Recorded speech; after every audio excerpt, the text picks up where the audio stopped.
Olá, sabe aquela jornada silenciosa, quase invisível que um remédio faz dentro do nosso corpo? Pois é, hoje a gente vai seguir cada passo dessa viagem, do momento em que ele entra até a hora de ir embora. É uma verdadeira exploração no mundo da farmacocinética.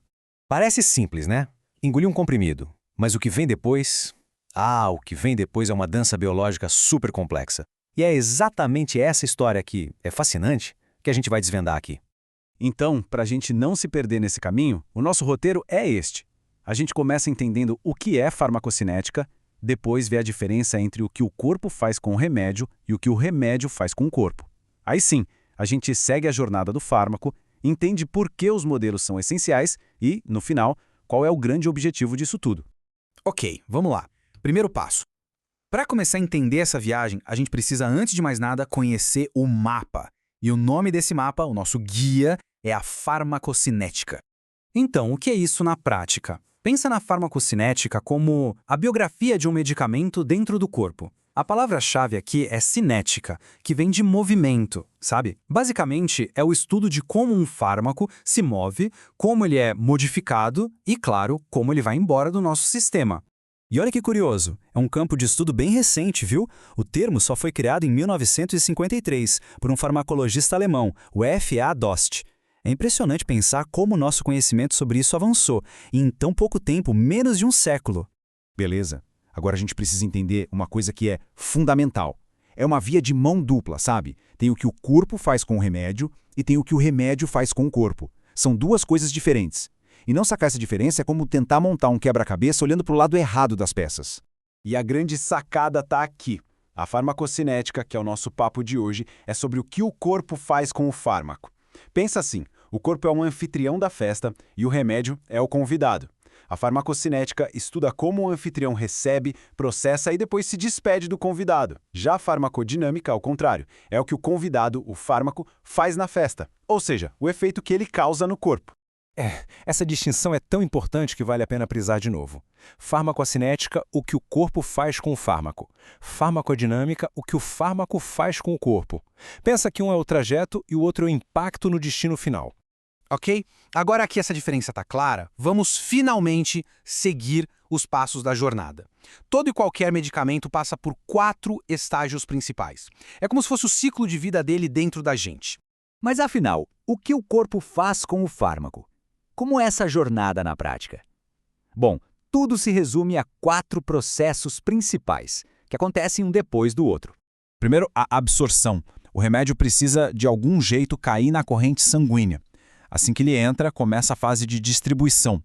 Ele é tipo um entregador, viajando pelo corpo todo para achar o seu destino, o seu alvo. Depois vem a biotransformação, que é basicamente o corpo metabolizando o fármaco, muitas vezes no fígado, que funciona como uma central de processamento. E por último, claro, a eliminação. É a hora do corpo dar tchau para o que sobrou do remédio. É um ciclo completo, uma coreografia muito bem ensaiada. Certo, esse ciclo de 4 etapas parece até simples na teoria, né? Mas como os cientistas conseguem prever e, de certa forma, até controlar essa viagem toda dentro de algo tão complexo como o corpo humano? Bom, é aí que entra uma ferramenta que talvez ninguém esperasse: a matemática. E o desafio é gigante, porque, pensa bem, não dá para ficar medindo a concentração do remédio no sangue de alguém a todo momento. Seria super invasivo, perigoso, simplesmente inviável. Então, como saber o que está acontecendo lá dentro? Como prever o que o fármaco vai fazer? A solução?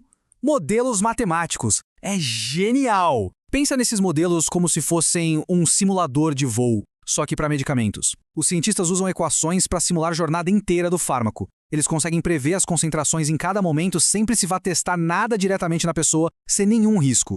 E a aplicação prática disso é o que muda o jogo. Esses modelos ajudam a analisar os dados dos testes, a prever a toxicidade e, o mais importante de tudo, a decidir a dose certa.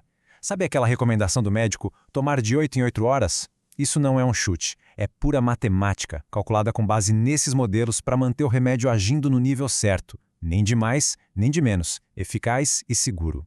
Então, juntando todas essas peças, a gente chega na pergunta-chave. No fim das contas, para que tudo isso? Por que estudar a farmacocinética é tão importante para a medicina de hoje? O objetivo principal é quase como decifrar a personalidade de cada fármaco. Cada um tem um jeito de ser, sabe? E ao entender essas características, a gente consegue prever como ele vai se comportar lá dentro do corpo, que é um ambiente super dinâmico e complexo. E com esse conhecimento em mãos, os cientistas podem não só mapear o caminho do remédio e prever os efeitos, mas também entender uma coisa essencial: como essa jornada muda dependendo da situação. O mesmo remédio pode ter um comportamento totalmente diferente num corpo saudável e num corpo que está passando por alguma doença. Isso é crucial. Olha, se for para resumir tudo em uma frase só, seria esta. A farmacocinética serve para garantir que a quantidade certa do remédio chegue no lugar certo do corpo e fique lá pelo tempo certo. Dose, local e tempo. É a santíssima trindade para qualquer tratamento funcionar bem. Isso tudo joga a gente para uma reflexão sobre o futuro, né? A gente sabe que cada corpo reage de um jeito. Agora imagina se fosse possível mapear a farmacocinética de cada pessoa, individualmente. Será que a gente estaria perto do fim daquela medicina de receita de bolo e no começo de tratamentos feitos sob medida para cada um? É uma possibilidade que, sem dúvida, pode revolucionar a saúde como a gente conhece hoje.